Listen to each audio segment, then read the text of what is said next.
Hi, I'm Richard from Academic Building Inspections, and look, just having a chat to you today about using the Hello Inspections app. Probably in a lot of ways I'm going to explain how I use it. I've used it for quite a while and what I find the most advantageous.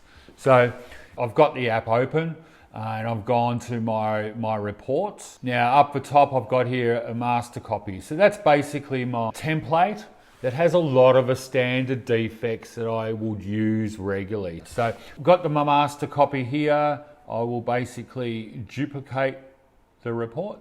That will come up under today's date. So I now click on there. I've got the customer's details already saved as a contact. So what I'll do is I'll then go into my phone book and import from address book, Mr. Joe Sample. So all his details now populated in. So we've got his name, phone number, email address. I had the property address already loaded under his name. So that's all there. So I haven't sent through a pre-engagement agreement yet. So what I can do now is inspection agreement. I can click on there and send via this report. And then that will send that through to him. And so now it's time to book in the appointment with the agent. At the bottom you'll see there's consultant notes, and you can write on here any consultant notes. So if clients have got special requests or anything like that, you can write all that there. I always put the real estate agent's contact details there, so it's readily accessible. To get to the property, you can use the app. So there's get directions, so you just click on that and it will go straight to your maps and give you directions and time to get there. So very, very, very handy. So I've got the app on my iPad and my phone, and so I'll use my phone. I would open the app. If I want to call the client, I can call them directly through the app as well. So I don't have to go hunting for phone numbers, and obviously it will then send me to the address. So makes it all very streamlined. That enter the information once, you don't have to do it again. You don't have to look up their number. You don't have to look for directions. It's all, you can do it through the app. So we'll head outside now and we'll get started on the inspection. Okay, so we're on site, ready to start the inspection. I'm using an iPad today. Now you could equally use an iPhone. So iPhone would be fine as well. So I've got the report open, which is now ready to go. And so I select cover photo, take photo. So just get that looking good. Take photo, yep, use photo. All right, so there you go. So you got the property area that has all the different property details. I would leave that till later, so I'll cover that through later. I will now go into findings and start doing the outside of the house. So I'll just click on my first defect, right, which is just, and go into photos. I basically stay on my photo screen, all right? If I can stay on my photo screen the whole inspection without leaving it, that's my goal. So we'll just go for a wander. So I'll go to additional photos, always take heaps of photos, and you can see, like, you know, it's only taken a split second to do, not long at all. So I'll walk through here. I notice there's some paint defects here on the weatherboards. So go to my list. So I just basically click on the top and it brings up all my defect statements. So external coatings is the one I would use there. So take a photo. So you'll see that there appears now an image on the left hand side down near the bottom. If you want to do arrows or writing on it, you just click on that. So you've got to do the capacity there. If you're not happy with a photo, you can delete it and do it again. I'm happy with a photo. So I'll put an arrow in there, put that there. The arrow color I can actually change. There's a whole list of different colors there. So let's go a nice pinky color there. I can then add a writing bubble if I want. So just press that. To writing that, I can either do it manually or you can do it using the speaker. So I'd always use the speaker. Paint is deteriorated and requires recoating. So just pull that down so it all looks pretty, pull it to the right position, and you're done. So I'll do a few more and you can see how quick and efficient it can be doing this. I'll now do a close-up to actually give some demonstration of the paint.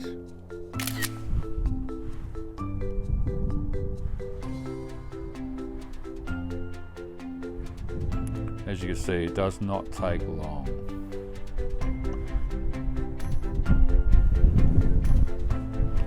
Take some more photos here. Just a few more happy snaps. Now I notice here there's a weep hole cover that hasn't been removed. So we go down to weep holes.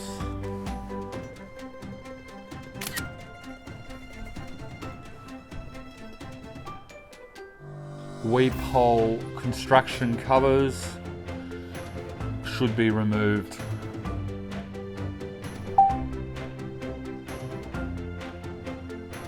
Very seamless and easy. So I would always take one from a distance and then do a close-up one.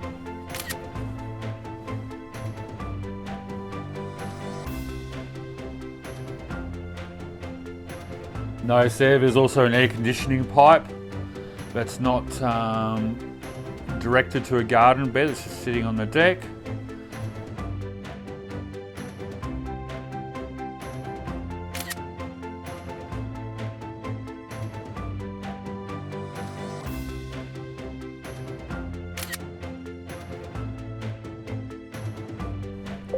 Drain pipe should be directed into a garden bed or the stormwater system.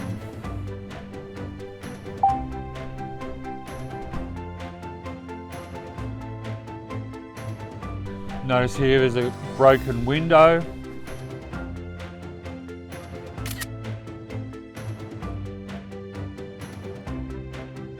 Down the side here there's a little button that you can press to slide down quickly to go through windows.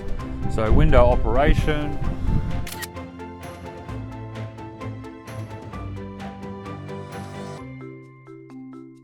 Pane of glass is cracked.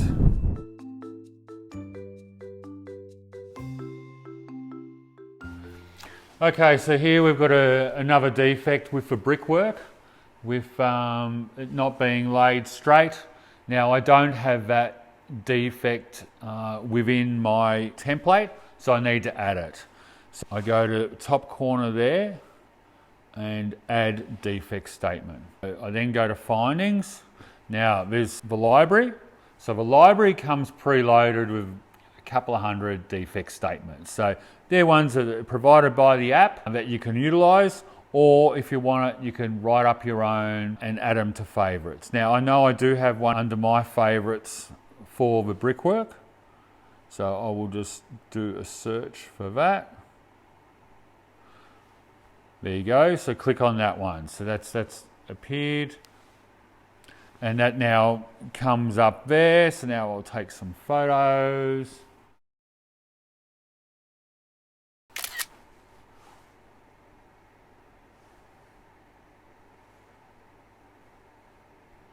Some stepping observed to the brickwork.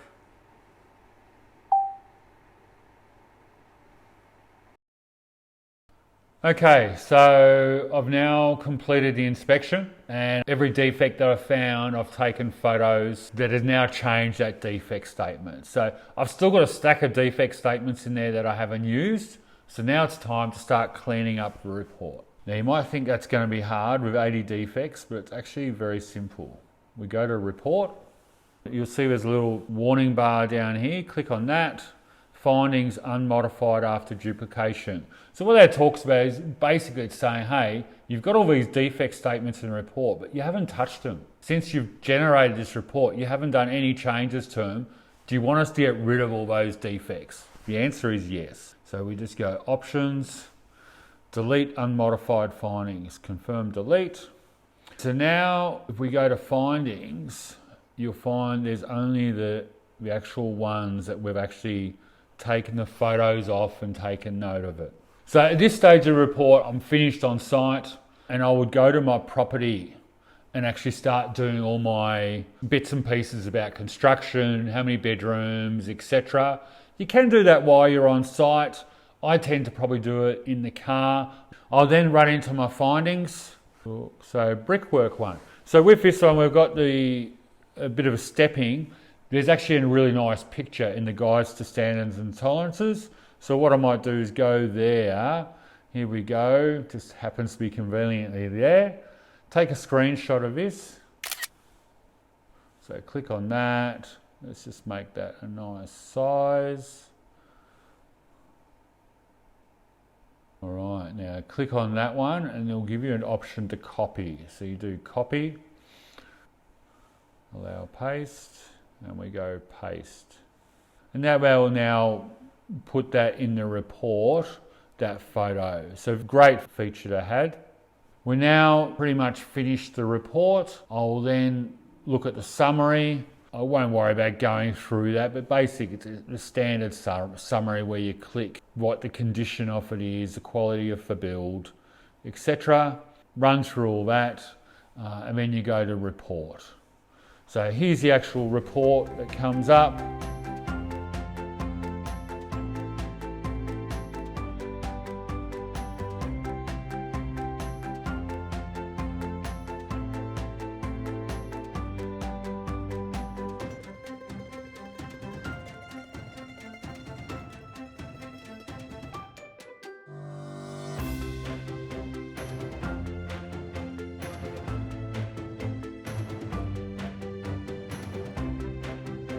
What you can do then now is press here, go mail, and it comes up with email address already. Obviously you write your letter and yeah, send it off, but it's as simple as that. And there you have it. It's a very, very good tool that's I find invaluable. Hope this was helpful. Thank you.